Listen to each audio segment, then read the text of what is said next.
Hello বন্ধুরা, সবাই কেমন আছো? আবার চলে এলাম আজ একটি নতুন ভিডিও নিয়ে।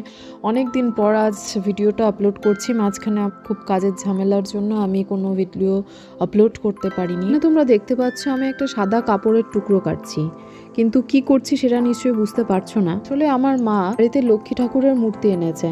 মায়ের অনেক দিনের শখ ছিল যে একটা লক্ষ্মীর বিগ্রহ আনবে। সেই আশা পূরণ করে বাড়িতে লক্ষ্মী মূর্তি নিয়ে এসে আনন্দ আর দেখে কে। আর মূর্তি নিয়ে এসে সঙ্গে সঙ্গে আবদার আমার কাছে যে আমার এই মূর্তির জন্য একটা শাড়ি তৈরি করে। মায়ের আবদার কি করে না শুনে পারি বলো? তাই মায়ের ইচ্ছে পূরণের কাজে লেগে পড়ি। আগে কখনোই শাড়ি তৈরি করিনি, তাই কাজটা করতে কিছুটা ভয় লাগছিল, কিন্তু মায়ের আবদার তো পূরণ করতেই হবে। বাড়িতে সাদা থান কাপড়ের পিস ছিল, প্রথম শাড়ি তৈরির কাজ, তাই বাইরে কোনো কাপড়ের পিস কিনে এনে শাড়ি তৈরির সাহস পেলাম না।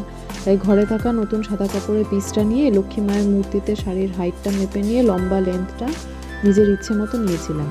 আর তোমরা হয়তো ভেবেছিলে যে লক্ষ্মী ঠাকুরের জন্য সাদা শাড়ি কেন বানাচ্ছি, কিন্তু আমি একটা আলপাড় শাড়ি তৈরির কথা ভেবে কাজ শুরু করেছিলাম। আর ভিডিওতে দেখানো মতোই শুরু থেকে তোমরা যেমন দেখলে সেই মতোই আমি সাদা কাপড়টাকে কেটে নিয়ে আয়রন করে নিয়ে চারপাশের ধারগুলো মেশিনে সেলাই করে নিয়ে রেড রিবন কিনে এনে গ্লু দিয়ে সেটা অ্যাটাচ করেছিলাম। এখন শাড়িটা শুধুমাত্র সাদা লাল পাড় দেখতে তো ভালো লাগবে না, তাই শাড়িতে ভাবলাম ফেব্রিকের কাজ করি।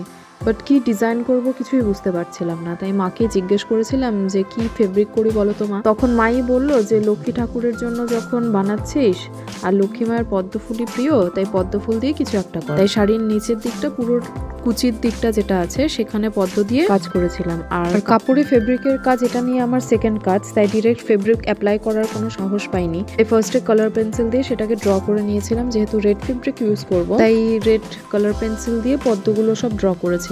আর তোমরাও যদি কোনো ফেব্রিকের কাজ করতে চাও তাহলে যেই কালারটা মেইনলি ইউজ করতে চাও সেই কালারের কালার পেন্সিল দিয়ে ড্রটা করে নেবে, দেখতে পাবে তাহলে ফেব্রিকটা যখন অ্যাপ্লাই করবে আর আলাদা করে সেটা ফুটে উঠবে না। তোমরা ভিডিওটা দেখতে দেখতে নিচে কমেন্ট সেকশনে অবশ্যই জানিও যে ডিজাইনটা যে করেছি সেটা কেমন হয়েছে। এখানে পদ্ম ফুল, নিচে কিছুটা আলপনা, তো পুরোটাই নিজের মনের থেকে এসেছিল আর সেভাবেই আমি কালার পেন্সিল দিয়ে ড্র করে তারপর ফেব্রিক অ্যাপ্লাই করেছি।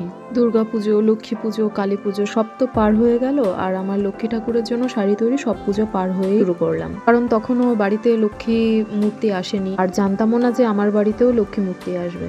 এবার লক্ষ্মী পুজোতে সোশ্যাল মিডিয়াতে লক্ষ্মী মায়ের মূর্তিতে শাড়ির অনেক রকমের সুন্দর সুন্দর রিলস দেখে না খুব ইন্সপায়ার্ড হয়েছিলাম। তো আমিও ভেবেছিলাম যে কোনো এক সময় আমিও শাড়ি তৈরির কাজ করব লক্ষ্মী মায়ের জন্য, কিন্তু এত তাড়াতাড়ি যে সেটা হবে সেটা কখনো ভাবিনি। তো মা লক্ষ্মীকে শাড়ি দিয়ে অনেক রকম অর্নামেন্টস দিয়ে সাজিয়ে তুললে কি সুন্দরটাই লাগে বলো। দেখতে দেখতে আমার কুচি সাইডের ফেব্রিকের কাজ শেষ। এখন যেটা দেখতে পাচ্ছ সেটা আঁচলের দিকটা, তো এটা আলাদা রকমেরই ডিজাইন দিয়েছি। কুচির ডিজাইনের সঙ্গে এই ডিজাইনটার কোনো রকম কোনো মিল নেই, আর ডিজাইনের কোনো ধরা বাঁধা তো নিয়ম থাকে না, তাই যেরকম ভাবনা এসেছিল সেরকম কাজ করেছিলাম। দেখতেই পাচ্ছ মাঝে একটা স্পাইরাল লাইন করেছি, আর সেই স্পাইরাল লাইনের নিচে যে ডিজাইনটা দিয়েছি সেম ডিজাইনটাই ওপরের দিকটাতেও করেছি। আর এখন যেটা দেখছো সেভাবে ওই আঁচলটা তো করে নিয়েছিলাম, আর এখন যেটা দেখতে পাচ্ছ সেটা হলো চিতে যে পদ্ম ফুলের ডিজাইনটা দিয়েছিলাম তার উপরেই একটা আলাদা রকম এরকম ডিজাইন দিয়েছি। আর এখন যেটা দেখতে পাচ্ছ সেটা হলো আঁচলের দিকটা, সেখানে পদ্ম ফুল কিছু রাখিনি দেখে পদ্ম ফুলের একটা আলাদা রকম ডিজাইন দিলাম দুটো পদ্ম ফুল দিয়ে পেছনের দিকটা। এটা আঁচলের শেষের দিকটাতে থাকবে শুধুমাত্র। এই শাড়ির পুরো কাজটা অনেকটা সময় নিয়েই করেছিলাম, কোনো তাড়াহুড়ো নেই, আস্তে ধীরেই পুরো কাজটা করেছিলাম ভাবনা চিন্তা করে। আমার বিভিন্ন রকমের কাজ থাকে সেগুলো সব মেনটেন করে খালি সময় এটা নিয়ে এসেছিলাম। আর তোমাদের এই ভিডিওতে আমি আমার লক্ষ্মী মায়ের মূর্তিটা দেখাবো না, সেটা অন্যদিন কোনো আলাদা ভিডিওতে আমি করে দেখাবো তোমাদের।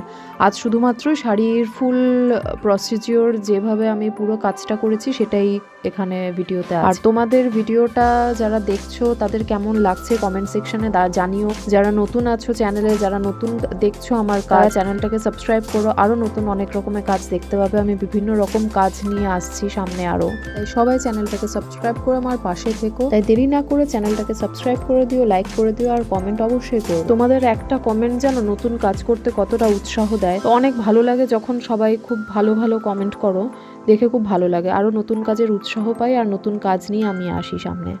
শাড়ি তৈরির কাজ মোটামুটি প্রায় শেষের দিকেই। আর তোমাদের যাদের ভিডিওটা খুব ভালো লাগলো তারা তোমাদের নিজেদের আপনজনের কাছে ভিডিওটা শেয়ার করো, তারাও যেন কাজটা দেখে উৎসাহিত হয়। এই যে দেখো শাড়ির ফুল লুকটা, তো এখানে সামনের দিকটা এটা কুচির দিকটা যাচ্ছে দিয়ে নিয়ে এটা আঁচলের দিকটা এটা খালি রেখেছি কারণ উপরের প্লিটসগুলো পড়বে, আর এটা শেষের দিকটা। তো ফুল লুকটা কেমন হলো অবশ্যই জানাবে কমেন্টে।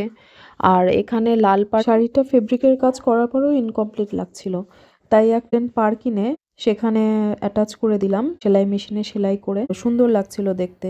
লাল রিবনের উপরে গোল্ডেন পাড়টা দিয়ে পুরো শাড়িটা আমি করে নিয়েছিলাম। পাড়টা সেলাই মেশিনে সেলাই করে নেওয়ার পর আমার শাড়ির কাজটা পুরোপুরি শেষ হয়ে গিয়েছিল। আমাদের সবার ভিডিওটা কেমন লাগলো অবশ্যই জানিও, আর লাইক কমেন্ট সাবস্ক্রাইব শেয়ার করে দিও। আর শেষ পর্যন্ত দেখার জন্য ধন্যবাদ সবাইকে।